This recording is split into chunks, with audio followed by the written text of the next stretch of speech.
अस्सलामुअलैकुम, आप देख रहे हैं प्रोग्राम बयानिया और मैं हूं आलिया शब्बीर। नाज़रीन, इस वक्त इत्तेहादी जमातों ने इंतखाबात की तैयारी शुरू कर दी है। बिलावल भुट्टो जरदारी ने अपनी ही इत्तेहादी हुकूमत पर तहफ़्फ़ुज़ात का इजहार भी कर दिया है। साथ में पीपल्स पार्टी की जानिब से यह दावा किया जा रहा है कि अगले इंतखाबात को वही जीतेंगे। तो दूसरी जानिब शहबाज शरीफ साहब भी दुआएं कर रहे हैं कि नवाज शरीफ साहब वतन वापस आएँ और चौथी बार वज़ीर आज़म बने। सवाल यह है कि ये 11 जमातें जो इस वक्त हुकूमत में शामिल हैं, अवाम के पास क्या परफॉर्मेंस लेकर जाएंगी। आज के प्रोग्राम में इसी पर बात करेंगे। हमें ज्वाइन किया है बैरिस्टर आमिर हसन साहब, पाकिस्तान पीपल्स पार्टी के सीनियर रहनुमा है। हमें ज्वाइन किया है अली गोहर बलोच साहब ने, MNA है, मुस्लिम लीग नून के सीनियर रहनुमा है। प्रोग्राम में हमारा साथ देंगे सलमान आबिद साहब, सीनियर तज्जियाकार हैं। आप तमाम मेहमानों का बहुत बहुत शुक्रिया प्रोग्राम में ज्वाइन करने के लिए। सलमान आबिद साहब, आपसे प्रोग्राम का आगाज़ करूँगी कि इस वक्त इत्तेहादी जो हैं आपस में ही उनके इख्तलाफात सामने आने लगे हैं।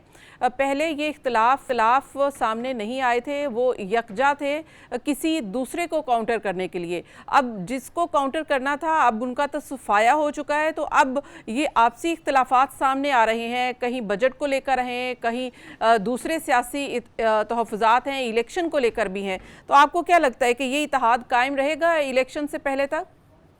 ये पहली बात तो ये है कि पीपल्स पार्टी का और मुस्लिम लीग नून का कोई इंतखाबी इत्तेहाद तो नहीं है, और ये और PDM का भी वो पार्ट नहीं है पीपल्स पार्टी। ठीक है ना, हुकूमती इत्तेहाद जरूर है। इसलिए जब जैसे अगर इलेक्शन होने हैं अक्टूबर में या नवंबर में इस बरस, तो असूली तौर पे तो मुस्लिम लीग नून ने अपने प्लेटफॉर्म से इलेक्शन लड़ना है और पीपल्स पार्टी ने अपने प्लेटफॉर्म से इलेक्शन लड़ना है। बिल्कुल। और जब दोनों पार्टियां अलग-अलग प्लेटफॉर्म से इलेक्शन लड़ेंगी और एक दूसरे के मद्दे मुकाबल भी होंगी, उसमें तहरीक इंसाफ भी होगी, उसमें और भी जमातें होंगी, तो यकीनी तौर पे फिर आपको इंतखाबी तलखी जो है वो देखने को तो मिलेगी और महाजराई भी देखने को मिलेगी। क्योंकि हमारे यहाँ जो इलेक्शन होते हैं वो एक दूसरे पे एलिगेशन की बेसिस के ऊपर ही होते हैं ना। या आप मुस्लिम लीग नून पे इल्जाम लगाते हैं, या तहरीक इंसाफ पे लगाते हैं, या पीपल्स पार्टी पे लगाते हैं। तो ये तो एक जेन्युइन फितरी बात थी कि जैसे ही इलेक्शन होंगे तो आपको PMLN में और पीपल्स पार्टी में फासले नजर आएंगे, क्योंकि दोनों की अपनी अपनी सियासत है। या तो ये हो ना कि कोई मुश्तरका उम्मीदवार के तौर पर इलेक्शन में हिस्सा ले रहे होते, उसके इम्कानात तो है नहीं, और सीट टू सीट एडजस्टमेंट के बारे में अभी मैं कुछ कह नहीं सकता। तो इसलिए जो हमें इस वक्त तलखी नजर आ रही है पीपल्स पार्टी में और PMLN में जो शुरू हुई है, उसकी बड़ी वजह मैं समझता हूँ कि अगले आने वाले इलेक्शन के माहौल है, और उसी की बुनियाद पे ये तलखी हमें देखने को मिलेगी। अभी तो आगाज हुआ है, अभी और जाके इसमें शिद्दत देखने को मिलेगी। और ये तीन जमातें जो हैं वो पीपल्स पार्टी, मुस्लिम लीग नून और PTI एक दूसरे पे तनकीद ही करेंगी, उसी की बुनियाद पे तो इंतखाबी माहौल सजेगा ना। जी ठीक है। सलमान आबिद साहब हमारे साथ हैं। बैरिस्टर आमिर हसन साहब हैं, पाकिस्तान पीपल्स पार्टी के सीनियर रहनुमा। बैरिस्टर साहब, क्या समझ रहे हैं कि इस वक्त क्या तहफ़्फ़ुज़ात हैं? ये इत्तेहाद तो बड़ा अच्छा जा रहा था, ये था कि फैसले पीपल्स पार्टी करती थी और मानते नवाज हुकूमत थी, शहबाज शरीफ साहब थे। तो अब क्या हुआ कि इख्तलाफात हो गए? देखिए, नहीं, इख्तलाफात नहीं है। इत्तेहादी हुकूमत स्मूथली अपना काम कर रही है। मेरे ख्याल से ये पहली हुकूमत है जिसने मुश्किल तरीन हालात में वो बनी है, और हमने मेजर पार्टनर होने के बावजूद, हमारा 15-20 सीट्स का फर्क है PMLN के साथ, हमने किसी बड़े ओहदे की मतलब आपने तो पाकिस्तान के अंदर ये देखा कि आधी सीटें भी हों बड़ी पार्टी से तो डेप्यूटी प्राइम मिनिस्टर मांग लेते हैं, या ऐसी कोई चीज। हमने कोई ओहदे की डिमांड नहीं की है, और जितनी बाख्तियार वजारतें हैं वो PMLN के पास हैं, जो कि गवर्नेंस के लिए जरूरी होती हैं। अब सारी ये गवर्नेंस की देखें, मीडिया पे कंट्रोल की देखें, मींस सरकारी मीडिया के ऊपर, या पॉलिसी किसकी चलेगी, नैरेटिव किसका चलेगा। और हमने हमेशा मियां शहबाज शरीफ को सपोर्ट दी है, और मैं समझता हूँ इतनी सपोर्ट दी है कि खुद शायद PMLN भी नहीं सोच रही थी कि मियां शहबाज शरीफ को प्राइम मिनिस्टर बनाया जाएगा। उन्हें प्राइम मिनिस्टर तो पीपल्स पार्टी ने बनाया और आगे बढ़े। हमजा साहब को भी पंजाब के अंदर गवर्नमेंट में हमने, जब ये लोग कह रहे थे कि ऐसा मुमकिन नहीं है, तो मैं नहीं समझता हमारे इख्तिलाफात हैं। हमारे पास लेकिन बैरिस्टर साहब, वो ये कहा जाता है ना, जरदारी साहब दूर की सोचते हैं, तो उन्होंने सिर्फ ये 1 साल की गवर्नमेंट का नहीं सोचा कि एक अपना प्राइम मिनिस्टर बना लें, उन्होंने अगले इलेक्शन का सोचा है। तो वो अगले इलेक्शन को सामने रखकर कर रहे थे। तो अब मुस्लिम लीग नवाज का देख लें कि पंजाब में उनकी टिकट्स जो है वो लोग मारे मारे फिरते थे कि उनकी टिकट्स मिल जाए, तो अब हालात ये हो गए हैं कि वो इलेक्शन में जाने से डर रहे हैं। तो पाकिस्तान पीपल्स पार्टी ने तो मुस्लिम लीग नवाज को मरवाया है। नहीं, ऐसा नहीं है। देखिए, ये तो कोई भी आप नैरेटिव ले लें, अगर पीएमएलएन की गवर्नमेंट ना बनती तो शहबाज शरीफ साहब किधर होते, हमजा साहब किधर होते, और जो इमरान खान का मंसूबा था जनरल फैज को लेके आने का और सारी पॉलिटिकल पार्टीज के साथ जुल्म सितम करने का, उन्होंने कोई पीएमएलएन की लीडरशिप को तो अंदर नहीं रखा, हमारी लीडरशिप को भी अंदर रखा है। तो मैं नहीं समझता, हमने तो ये किया है कि हमने तंग नहीं किया। 2 महीने के बाद हमने कोई लॉन्ग मार्च नहीं किया, 3 महीने के बाद कोई हुकूमत को ये नहीं कहा कि आपकी ये पॉलिसी गलत है, ये पॉलिसी गलत है। बजट आया 1 साल के बाद, बजट के ऊपर जाहिर है हमारी एक अपनी मौशी पॉलिसीज है, पीएमएलएन की अपनी है, उनका एक अपना वोट बैंक है जिसके लिए वो करती हैं, उनका एक मिडिल क्लास जो बिजनेसमैन है उसकी तरफ तवज्जो देती है। पीपल्स पार्टी का मतमा नजर हमेशा आम आदमी होता है, बहुत गरीब आदमी, मफलूकुल हाल सरकारी मुलाजिम। और हम अगर आज कह रहे हैं कि 50% तनख्वाहें बढ़ाएं तो हम बढ़ाते रहे हैं अपने दौर के अंदर। हम अगर आज कह रहे हैं पेंशन बढ़ाएं और ये मामलात करें तो हमने तजावीज दी हैं जो सबके लिए बेहतर है। मैं नहीं समझता कोई इख्तिलाफात है। नहीं तो ये जो धमकी दी गई है साथ में कि अगर पीपल्स पार्टी की बात नहीं मानी गई तो फिर बजट पास करवाना मुश्किल हो जाएगा। सलमान आबिद साहब, आप क्या समझ रहे हैं कि इस वक्त मुस्लिम लीग नून जो है, क्या पीपल्स पार्टी के इख्तिलाफात जो सामने आएंगे, वो तनकीद आपने भी कहा कि उनके ऊपर अगले इलेक्शंस में की जाएगी और एक दूसरे के इख्तिलाफात की बुनियाद पर ही इलेक्शन कैंपेन्स की जाती हैं और अपने आप को बेस्ट साबित किया जाता है तो कि हम बेहतर कर सकते थे लेकिन ये फ्रंट पर ये थे। तो ये मुस्लिम लीग नवाज को जो है मरवाने वाली पाकिस्तान पीपल्स पार्टी है? नहीं, देखिए पाकिस्तान पीपल्स पार्टी ने क्या मरवाना है, मुस्लिम लीग नून की अपनी सियासी हिकमत अमली है जो उनको लेके डूब रही है। और पंजाब में जो उनका बहुत बड़ा जोर था वो कमजोर तो हुआ, इसमें तो कोई शक नहीं है। अब मसला सारा ये है कि अगर हम ये कहें कि जिसमें पाकिस्तान पीपल्स पार्टी कसूरवार है, वो कहें कि नून लीग कसूरवार है, असल में तो देखिए ना, हुकूमत पूरी तरीके से जिस तरह से ये चल रही है 13.5 महीने में, आप देख लें कि कहाँ लोगों को रिलीफ मिला है। आपके सामने ही सारी सूरत हाल है ना, कोई नई इसमें ढकी छुपी बात तो कोई नहीं है। और खुद शहबाज शरीफ साहब एतराफ कर रहे हैं कि लोगों को रिलीफ नहीं मिला और लोगों को उस तरह से महंगाई जो है खात्मा नहीं हो सका, बेरोजगारी का खात्मा नहीं हो सका। तो हुकूमत तो खुद एक मुश्किल क्राइसिस से गुजर रही है ना। अली गौहर बलोच साहब, आप साथ हैं। इस वक्त पाकिस्तान पीपल्स पार्टी ये शिकवा कर रही है कि उनकी सुनी नहीं जा रही है। वजीर आजम साहब कुछ और उनके साथ बातचीत करते हैं जबकि बजट में कुछ और लिख दिया जाता है। वजीर आजम साहब की सुनी नहीं जा रही है या फिर पीपल्स पार्टी की अनसुनी की जा रही है? देखिए, बात यह है कि ये एक इत्तेहादी हुकूमत है और इसमें तमाम इत्तेहादी पॉलिटिकल पार्टीज हैं और मैं समझता हूँ कि जो चीज़ें पहले खुश आइंद हुई हैं, आपने देखा कि जिस वक्त 4 साल में जिस नहज पर मुल्क को पहुँचाया गया मुआशी तौर पर, बेरोजगारी के वसाइल, फिर आपको पता है कि कितनी मेहनत करके लोड शेडिंग पर और इस पर अपना जो है दहशत गर्दी का खात्मा हुआ था 18 तक, तो वो चीजें फिर दोबारा शुरू हो गई। तो मैं समझता हूँ कि इस 1 साल के अंदर खास तौर पर आपने देखा कि रशिया से तेल आया है। इस मुल्क में एक प्रोपोगंडा किया गया कि जनाब आज डिफॉल्ट हो रहे हैं, कल डिफॉल्ट हो रहे हैं, ना आज डिफॉल्ट हुए ना इंशाल्लाह डिफॉल्ट होंगे। और साथ ही साथ अरबों डॉलर्स के जो है वो कर्जे उतारे गए और अभी तक IMF का प्रोग्राम भी जो है वो 9th रिव्यू जो है वो भी नहीं हुआ। इसके बावजूद जो कर्जों के साथ थी वो अदा की गई। फिर आपने देखा कि LNG का वो मुआहदा कि जिसके तहत पाकिस्तान को दुनिया की सस्ती तरीन LNG प्रोवाइड की जाएगी और वो पाकिस्तान की मर्जी है कि वो उनका हर महीने वो प्रोवाइड करेंगे, अगर पाकिस्तान की मर्जी है वो ले या ना ले। इस किस्म के जो हैं वो मुआहदे हुए हैं। आपने देखा कि बजट में जो खास तौर पर मुलाजमीन थे, सरकारी मुलाजमीन, उनकी तनख्वाहों में मतलब है कि वो जो है वो बढ़ाया गया, उनमें इजाफा किया गया और ये 30% और 25% तक। तो मैं समझता हूँ कि ये सारी चीजें जो हैं इतने बड़े थोड़े वक्त में एक ऐसी हुकूमत के लिए जिसको के 4 साल में पाकिस्तान की तारीख के सबसे बड़े कर्जे लेकर। बलोच साहब, अगर इतना ही अच्छा बजट दे दिया, इतना ही अवाम को रिलीफ दे दिया, तो अगर पाकिस्तान पीपल्स पार्टी ये फरमा रही है कि आप सैलाब ज़दगान के लिए भी फंड रख दें इस बजट में, तो वो भी रख दें। देखें, मैं आपकी एक थोड़ी सी मतलब है कि आपके वसातत से नाजरीन को भी ये मैं बताना चाहता हूँ कि देखें, अभी तो बजट पास नहीं हुआ, बजट पेश किया गया है और इसमें उसका तरीका ये होता है कि उसमें अमेंडमेंट्स भी दी जाती हैं। तो हो सकता है इत्तेहादी पार्टी जो हैं, लीडरशिप जो हैं, वो बैठकर इन मामलात को भी तय कर लेंगे बजट पास होने से पहले। और उसमें अगर जाहिर है कोई, अगर बिलावल साहब बात करते हैं तो बिलावल साहब की बात को और जरदारी साहब की बात को हमेशा शहबाज साहब बड़ी संजीदगी से लेते हैं और यकीनी तौर पर वो खुद भी आगाह हैं कि हुकूमत को क्या क्या मसाइल दरपेश हैं। तो इमिकेबली इन मसाइल को, ये इश्यूज नहीं है, हाँ मुतालबात की हद तक बिल्कुल हैं, लेकिन साथ साथ ये एक हकीकत है कि हम वो तमाम पॉलिटिकल पार्टीज हैं जो अलग अलग इलेक्शन मैनिफेस्टोज रखते हैं, एक दूसरे के मद्दे मुकाबले इलेक्शन कॉन्टेस्ट करके आते हैं। अगस्त में असम्बली का टेन्योर पूरा हो रहा है, उसमें हम तमाम लोग जो हैं, वो तमाम पार्टीज जो हैं वो इलेक्शन की तरफ बढ़ रही हैं। तो जाहिर है कि ये एक इलेक्शन मोड की तरफ गुफ्तगू भी होती है।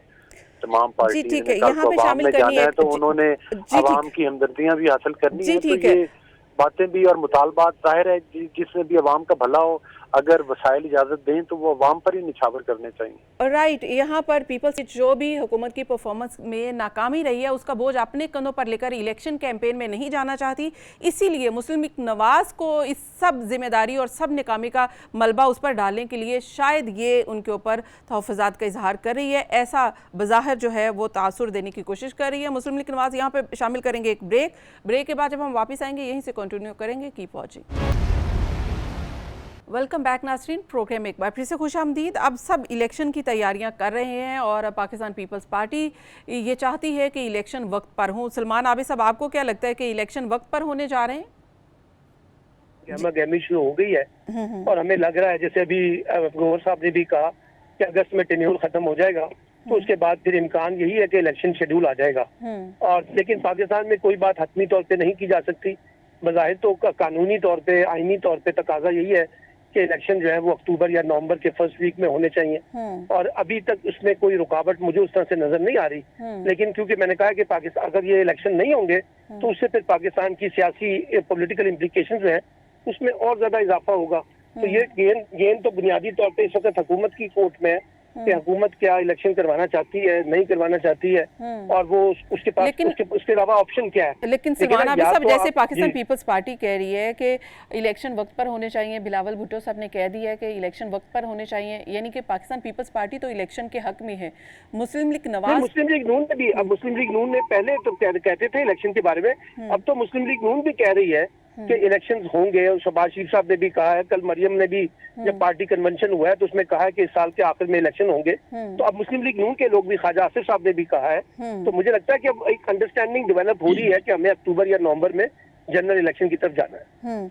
जी ठीक है, जनरल इलेक्शन में जाना है। सबसे अहम मामला ये है कि अभी इलेक्शन जो है वो साफ़ और शफाफ हो सकते हैं। फिर ये भी कहा जा रहा है कि मरदमशुमारी का मामला है, फिर उसके बाद मरदमशुमारी की अगर लिस्ट हो जाती है तो फिर उसके बाद ये भी है कि हल्का बंदियों का मसला भी आ जाना है। तो ऐसी सूरत में अगर कोई निगरान सेटअप आ जाता है तो वो प्रोलॉन्ग कर सकता है।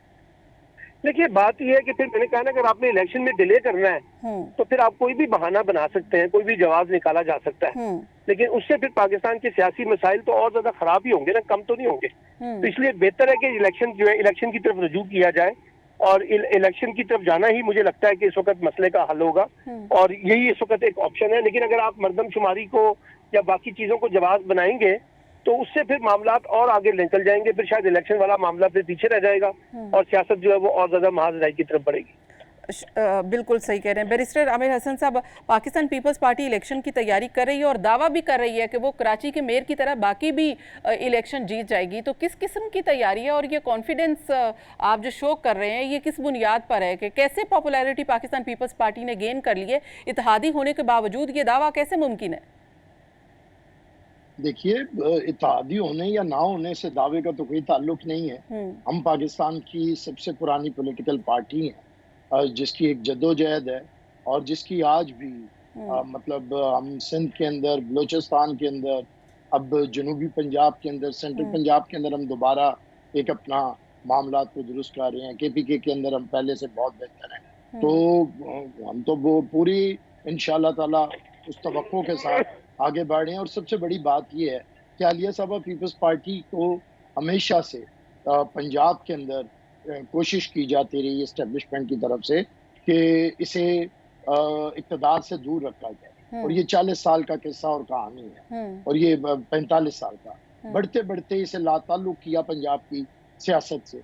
लेकिन आज कहीं ना कहीं यह एहसास पैदा हुआ है कि पीपल्स पार्टी पे अगर कोई शक किया जा रहा था कि पीपल्स पार्टी कोई एंटी एस्टेब्लिशमेंट है, तो आज समझ आइए कि पीपल्स पार्टी इस मामले में एस्टेब्लिशमेंट के खिलाफ है कि एस्टेब्लिशमेंट को हुकूमत में कोई किरदार अदा नहीं करना चाहिए। आर्मी को और फौज के सरबराह को हुकूमत नहीं संभालनी चाहिए। अदरवाइज तो हम हमेशा फौज को मजबूत करते हैं, एटमी प्रोग्राम दे के, मिसाइल टेक्नोलॉजी दे के, उनकी तनख्वाहें बढ़ा के, उन्हें ये जो दहशतगर्दी के खिलाफ जंग थी, पीपल्स पार्टी के कारकुनों ने 50,000 खून की बोतलें दी, और जिसमें मैं खुद भी शामिल था। तो मैं समझता हूँ कि पीपल्स पार्टी ने, और आज समझ आई है एस्टेब्लिशमेंट को कि अपने लाडलों के हाथों जब लाडला रहा, और जब उससे जिनको एहसास हुआ है क्या स्पेस भी बना दी गई है पाकिस्तान पीपल्स पार्टी के लिए, क्योंकि पीपल्स इस वक्त पंजाब में जो सिचुएशन थी,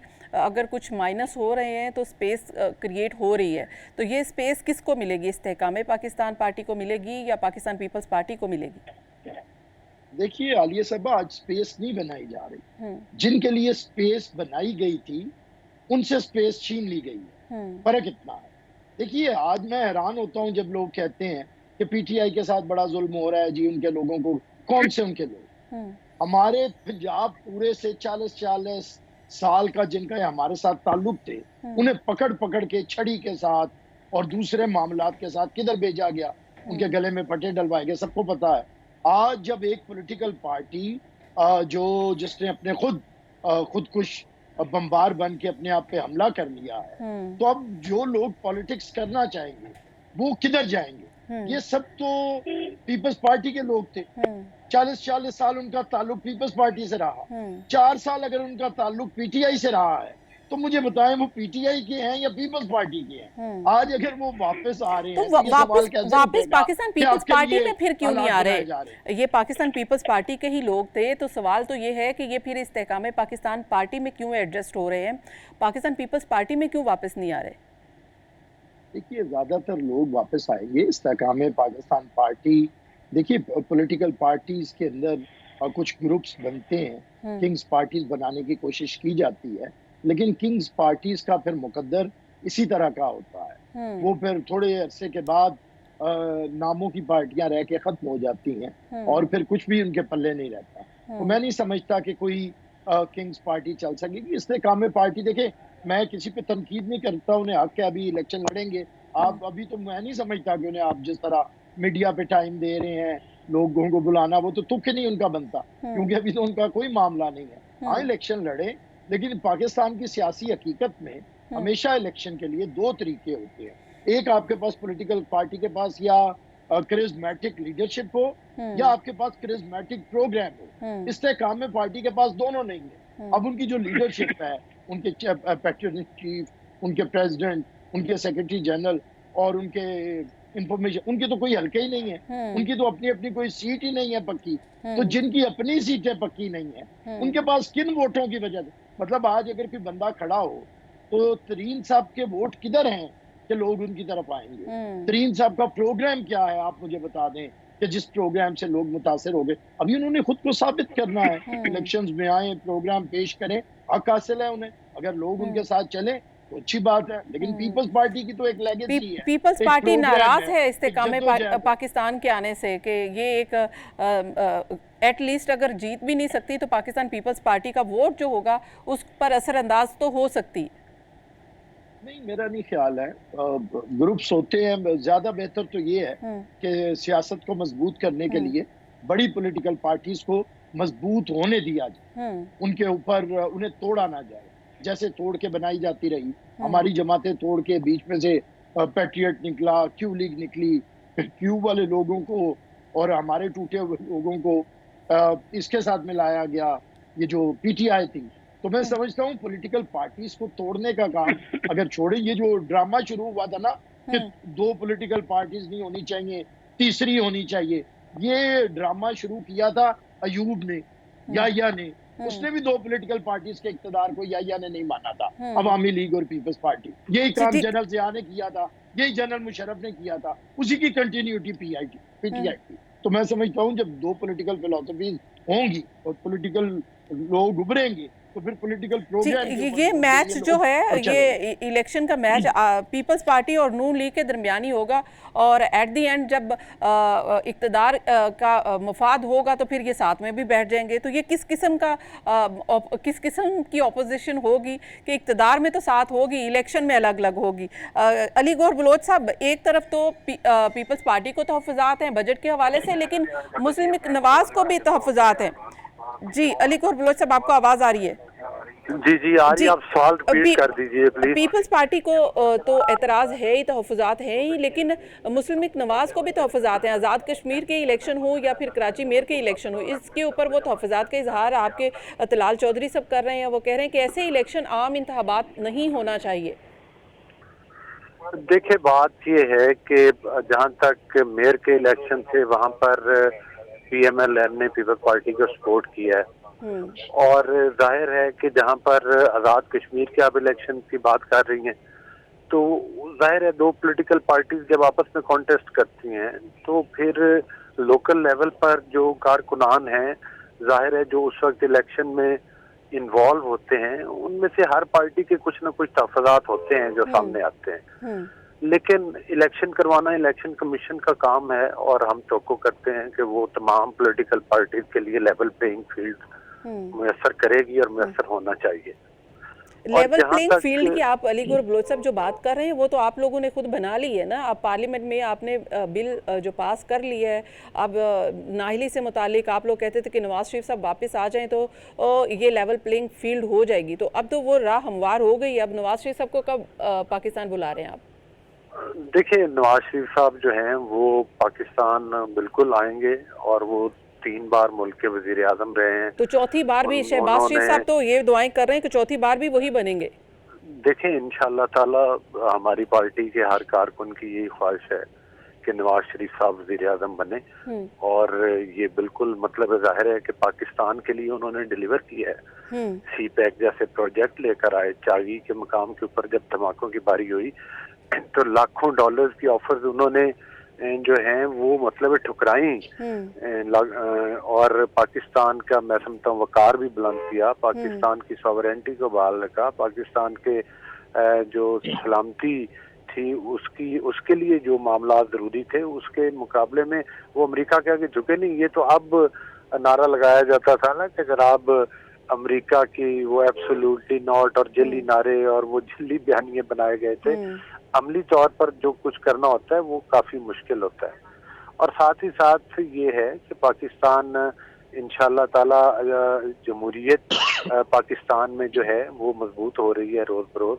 और आप देखेंगे, देखिए आपने एक बात की कि ये कौन सी हुआ कि हुकूमत में आके था। जाहिर है एक वक्त था कि जब पीपल्स पार्टी और नून लीग के दरमियान भी बहुत ज्यादा तनाव पाया जाता था, लेकिन वक्त के साथ साथ फिर आपने देखा मिसाके जमहूरियत भी हुआ। कुछ दोनों पार्टीज की सीनियर लीडरशिप ने कुछ चीजें रियलाइज की और उन चीजों पर काफी हद तक अमल भी हुआ। तो जाहिर है कि जब मुल्क में हुकूमत बनती है, मुल्की हुकूमत बनती है, मैं तो समझता हूँ कि इस वक्त जो पाकिस्तान के हालात हैं, इस वक्त वो हुकूमत जो ऑपोजिशन वाले नहीं है, इस वक्त हमने मुल्क में मतलब है कि सियासी तौर पर अमन लेकर आना है, इंतशार की सियासत को दफन करना पड़ेगा, पाकिस्तान के लिए सबको मिल के चलना पड़ेगा। और जब वफाक में हुकूमत अगर किसी एक पार्टी की मतलब है कि बहुत ज्यादा अक्सरियत नहीं कि वो हुकूमत ही बना सकती, तो बाकी पॉलिटिकल पार्टीज भी जो हैं वो इक़्तिदार में भी शामिल हो सकती हैं। और जिस तरह से कि आपने देखा कि हम ऑपोजिशन में भी तो हम तमाम पार्टी इकट्ठी थी, तो इसमें तो इलेक्शन के बाद इत्तेहाद बनते रहते हैं, ये जमहूरियत का हिस्सा है, ये कोई अनहोनी बात नहीं है। लेकिन इलेक्शन तमाम पार्टी एक दूसरे के मद्दे मुकाबल लेकिन जो नाकामी है उसका बोझ लेने को कोई भी तैयार नहीं। अभी आपने देखा है बैरिस्टर साहब कह रहे हैं सारी मेन वजारतें तो आपके पास है, प्राइम मिनिस्टर आपके पास है, खजाना की वजारत आपके पास है, दिफा की वजारत आपके पास है, इंटीरियर मिनिस्ट्री आपके पास है, तो ये सब मामला तो आप लोगों ने करने हैं, परफॉर्मेंस से तो उनका कोई ताल्लुक ही नहीं है, कामयाबी या नाकामी से उनका क्या ताल्लुक है। अच्छा, बात करते हैं, इस पर जवाब लेते हैं, एक ब्रेक शामिल, ब्रेक के बाद की पहुंची। वेलकम बैक नाज़रीन, प्रोग्राम एक बार फिर से खुशामदीद। अली गौहर बलोच साहब, आप अपनी बात कंप्लीट कर लीजिए कि ये जो नाकामी का मलबा है वो अपने सर लेने को कोई तैयार नहीं है। अभी ये बोझ आप लोगों को खुद ही उठाना पड़ेगा और इलेक्शन कैंपेन में आवाम को फेस भी करना पड़ेगा।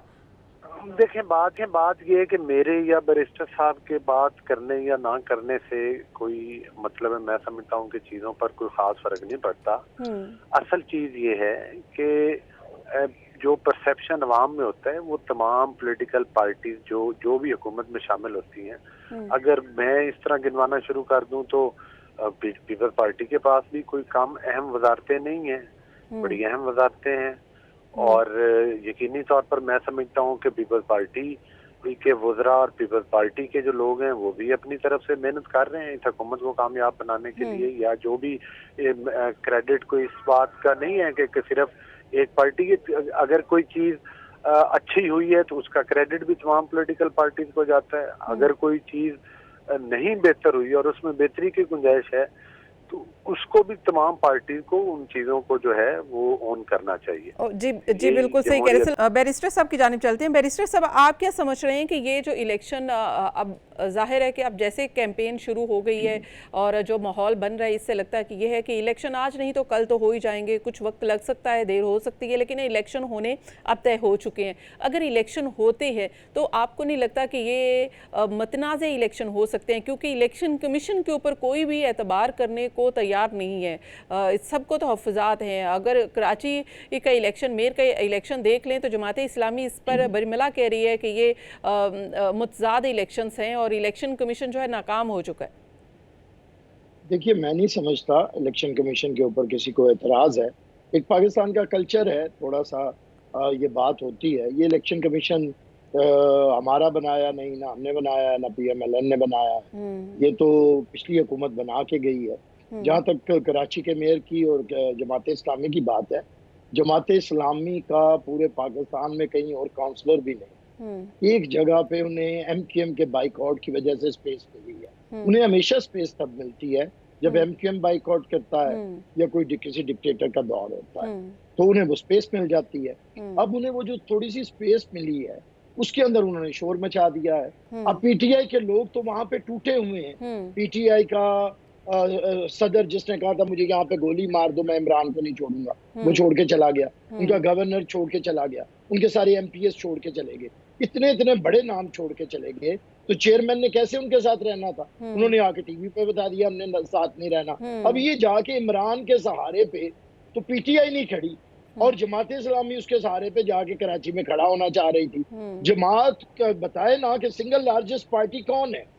अगर जमहूरियत की बात करते हैं तो वहां पे सिंगल लार्जेस्ट पार्टी हम है और जमात दूसरे नंबर पे है। किस मुंह से वो कह रही है कि हमारा मेयर बनना चाहिए? थोड़ा कोई शर्म होती है किसी सियासत के अंदर, और निकल पड़े ऐसे। उनके पास तो कोई देखे ना, वो इसी तरह ही मशहूर हो रहे हैं। मतलब एक मेयर का इलेक्शन है, उस पे मीर जमात इस्लामी ने भी धरने देना शुरू कर दिए। वो कहते हैं कि किसी के घर बेटा पैदा ही हो गया तो उन्होंने चूम चूम के मार दिया। तो अब इन्होंने ये जो मेयरशिप है ना चूम चूम के मार देनी है जमात इस्लामी वालों ने। चले, आपको मुबारक हो, आप लोगों को मुबारक हो कि ये मेयरशिप आपके हिस्से में आई है और अल्लाह करे कि इसके समरात जो है आवाम को मिले। सलमान आबिद साहब, आप क्या समझ रहे हैं कि लेवल प्लेइंग फील्ड की बात होती है? जब भी इलेक्शंस करवाने की बात हो रही थी और ख़ासकर मुस्लिम लीग नवाज़ की ये डिमांड रही है, तो अब ये लेवल प्लेइंग फील्ड हो गई है, अब नवाज शरीफ साहब भी वापस आ जाएंगे और मुस्लिम लीग नून नवाज शरीफ साहब के साथ इलेक्शन कैंपेन में जाएगी? देखिए, अभी तो नवाज शरीफ साहब की वापसी के लिए कुछ कानूनी रुकावटें हैं। जो बिल सेनेट से पास हुआ है ना, अभी उसके बाद उसके मजीद कानूनी मामला भी है जो कि हल हो सकते हैं और नवाज शरीफ साहब को वापस आना चाहिए। मेरी तो उसमें कोई दो राय नहीं है। उनको पाकिस्तान आना चाहिए, उनके अपने भाई की हुकूमत है। अब पता नहीं रुकावट जो है वो कौन बने हुए हैं इस वक्त। अगर वो आना चाहते हैं तो मोस्ट वेलकम, आके इलेक्शन लड़े भी और अपना कानूनी तकाजे भी पूरे करें, कैंपेन भी चलाएं, उनके पास पूरा राइट है। अब लेवल प्लेइंग फील्ड जो है, जी लेवल प्लेइंग फील्ड जो है ना, देखिए जिस वक्त इलेक्शन होंगे उस वक्त देखा जाएगा कि क्या बनता है। वली गुड बलोच साहब, आप लोग इलेक्शन कैंपेन में नवाज शरीफ साहब के साथ जाना चाहते हैं और क्या लगता है कि परफॉर्मेंस की बुनियाद पर या नवाज शरीफ साहब की वापसी से इलेक्शन के ऊपर कोई असर पड़ सकता है? जी, यकीनी तौर पर बहुत फर्क पड़ेगा। जाहिर है जो अवाम है, जो पाकिस्तान की अवाम, बिलखुसूस पंजाब की अवाम, वो मियां नवाज शरीफ साहब का ज़ाती तौर पर बहुत बड़ा वोट बैंक है। और तारीख गवाह है कि जब भी नवाज शरीफ साहब ने खुद लीड की है और जिस इलेक्शन में वो खुद मौजूद हुए हैं, वो PMLN ने हमेशा जीता है वो इलेक्शन। और नवाज शरीफ साहब बिल्कुल वापस आ रहे हैं और वो आकर हमारी इलेक्शन जो कैंपेन है वो उसको लीड करेंगे। और जाहिर है कि 2013 से लेकर 2018 तक की हमारी परफॉर्मेंस है वो पूरे पाकिस्तान के अवाम के सामने इस एक साल। लेकिन इस एक साल की परफॉर्मेंस का क्या जवाब देंगे? इस एक साल की परफॉर्मेंस भारी नहीं पड़ जाएगी वो उस परफॉर्मेंस से? हुकूमत में यहाँ पर तो आखिरी वक्त तक ये कोशिश होती, बल्कि अभी भी जारी है। एक खास मकतबा फिक्र के लोग प्रोपेगेंडा करते थे कि मुल्क डिफॉल्ट होने जा रहा है, मुल्क डिफॉल्ट नहीं हुआ। मुल्क में सस्ता रशिया के पेट्रोल की बातें मिसालें दी जाती थी, लेकिन अमली तौर पर आ गया, सबने देख लिया। LNG के मसाइल थे वो देख लिए। इन नामसद हालात के बावजूद सरकारी मुलाजमीन की तनख्वाहें बढ़ाना और जिम्मेदारों को मराहत देना बजट के अंदर, तो ये सारी अचीवमेंट है। ये सारी अचीवमेंट्स जो हैं, ये सारी चीजें इलेक्शन में लेकर जाएंगी तमाम इत्तेहादी पार्टीज भी और PMLN भी। मैं समझता हूँ कि इन चीजों का एडवांटेज आता है। हाँ, और मैं समझता हूँ कि अब लोग रियलाइज कर गए हैं। हम तो कहते थे डे वन से कि ये एक सियासी पार्टी नहीं है PTI, ये एक जत्था है। और ये वो जत्था है जो मतलब है कि जो पाकिस्तान पर हमला आवर होता है, कभी लॉकडाउन किया, कभी धरने दिए, कभी हमेशा पाकिस्तान में सियासी इंतशार फैलाया, कौमी असम्बली के जंगले तोड़े, PTV पर हमले किए। तो कोई भी सियासी जमात और खास तौर पर 9 मई का वाकया, तो फिर मैं समझता हूँ कि ऐसा वाकया तो पाकिस्तान की तारीख में नजर नहीं आता। तो क्या ये काम सियासी पार्टी करती हैं जो कुछ पाकिस्तान में होता रहा? जी ठीक है। सियासी पार्टी तो बुर्दबारी से काम लेती हैं, जो कि अपनी कारकर्दगी पर यकीन रखती हैं। देखें, ये PTI ने जो है अपना नाकामियां छुपाने के लिए जो उन्होंने 4 साल में किया, सिर्फ बयानिए के सर के ऊपर अपना वोट बैंक बनाने के लिए उन्होंने जी ठीक है, लेकिन वाकयात का सहारा लिया। जो लेकिन अब तो जाहिर है कि PTI का जो नामो निशान है वो आप लोगों ने मिटा दी है। अब अगर वोट बैंक है तो वो वोटर भी बाहर निकलेगा या नहीं निकलेगा, ये तो उनकी पार्टी इलेक्शन में हिस्सा लेती है नहीं लेती और बैन हो जाती है, ये फैसले तो अब आप लोगों ने ही करने हैं। पाकिस्तान पीपल्स पार्टी इस पर क्या राय रखती है कि PTI को इलेक्शन में हिस्सा लेने की इजाज़त होनी चाहिए, नहीं होनी चाहिए? बैरिस्टर साहब, लास्ट शॉर्टली कमेंट कीजिए। जी देखिए, जो भी सियासी जमात है और जो भी सियासी जमात पाकिस्तान के आइन के तहत काम कर रही है, उसे इजाज़त होनी चाहिए। हमें तो कोई एतराज़ नहीं, हम तो किसी के भी सियासी सरगर्मी के खिलाफ नहीं है। और आपने एक मुसलसल बयानिया जो बनाया पूरे प्रोग्राम में कि शायद 1 साल की हुकूमत बड़ी नाकाम है और ये हो गया, ये तो फैसला अवाम करेगी। मैंने एक दफ़ा भी नहीं कहा कि हुकूमत नाकाम है। आपने मेरे से जब सवाल किया तो मैंने ये कहा कि पीपल्स पार्टी ने अपने तहफ़्फ़ुज़ात का कोई इज़हार नहीं किया, क्योंकि हमने तो खुद वज़ीर आज़म शहबाज शरीफ को बनाया है, खुद हुकूमत के मोतबर ओहदे उन्हें दिए हैं। तो अगर कोई तहफ़्फ़ुज़ात हों भी तो हम उसका डंडोरा नहीं पीटते, उसके खिलाफ लॉन्ग मार्च नहीं करते, उसके खिलाफ एहतजाज नहीं करते, एक कमेटी बनाते हैं, बैठ के गुफ्तगू करते हैं। यही जमहूरी अंदाज है। हम और PMLN अलग-अलग लड़ेंगे इलेक्शन, लेकिन हमने चार्टर ऑफ डेमोक्रेसी किया है। हम एक हद से आगे नहीं बढ़ेंगे, मुल्क के मुफाद को बालातर रखेंगे, अपने पॉलिटिकल मुफाद को नहीं। तो मैं समझता हूँ जो भी पाकिस्तान के आइन को, जमहूरियत को चले, ये तो बहुत अच्छी बात है। ये तो बहुत अच्छी बात है कि अगर मिसाके जमहूरियत पर अमल किया जाता है और इलेक्शन में भी किया जाता है, लेकिन बात यह है कि अगर कहीं नाकामी है, हुकूमत की परफॉर्मेंस अच्छी नहीं है, तो उसके लिए पाकिस्तान पीपल्स पार्टी जैसे कि ऑन करने को तैयार नहीं है कि अवामी मसाइल की बात है तो वो बोझ मुस्लिम लीग नवाज को उठाना पड़ेगा, क्योंकि वज़ीर ख़जाना उनका है, कहीं ना कहीं इसमें राइट पर भी है। बहुत बहुत शुक्रिया बैरिस्टर आमिर हसन साहब, सलमान आबिद साहब और हमारे साथ हैं अली गौहर बलोच साहब। That's all tonight. मुझे दीजिए इजाज़त। अल्लाह हाफिज़।